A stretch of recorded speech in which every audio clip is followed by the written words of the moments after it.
Welcome to James D. Muller CPA. The following video is an instructional video on how you make a payment whenever you've received a notice, a bill, or a proposed assessment from the IRS. You do need your banking information and a prior year tax return for verification. So, the first thing you do is you go to irs.gov and you go to pay. You can just pick bank account, direct pay as an individual. That would take you to the right place. And then you have to choose, is it a individual or business tax? Make sure you click individual and then again, click make payment.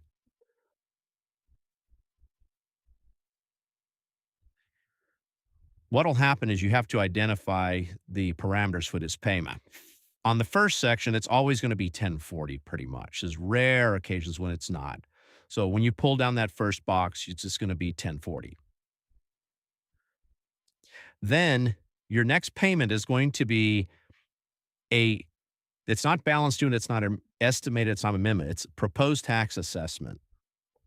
I've noticed on some screens, it's in the past it said balance due, but usually it says proposed tax assessment. So you can hit continue. This is important here. You need to make sure that you have a prior copy of a tax return so that you can match the exact name, spelling, and address. Now, you may have it by heart, but if it doesn't match, it won't let you proceed. So in my case, I'm just entering random information, to move the process to the next step.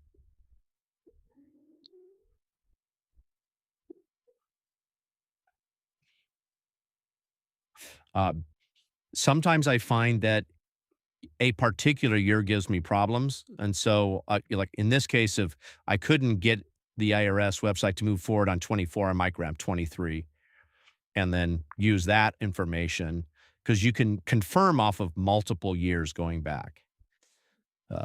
There is some oddities to this when you were single in one year, married in the next year, et cetera.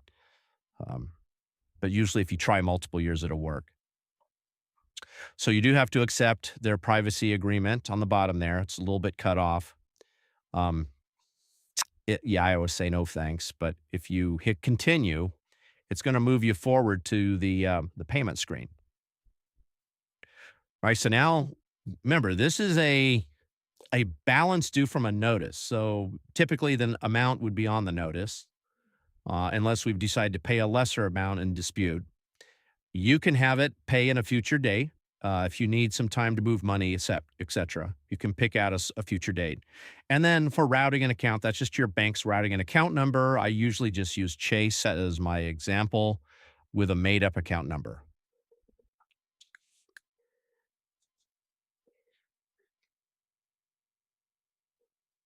You do have to tell it whether it's checking or savings. You do have to, if you want to get an email, you do have to click that box. Now, please do that. Please click the email confirm because that email is going to be your proof. When you finish this, there will also be a confirming page. At the very last page is a confirming page that you made the payment. I take both. I have the email come to me, and I also print that confirmation page. So I have two different forms of proof. So after you've finished all this, you hit continue. It'll move forward to a confirmation screen and say, well, first of all, you have to agree to make the payment. Now, is this what you want to do? And so they abbreviate some items and you'd have to look it over.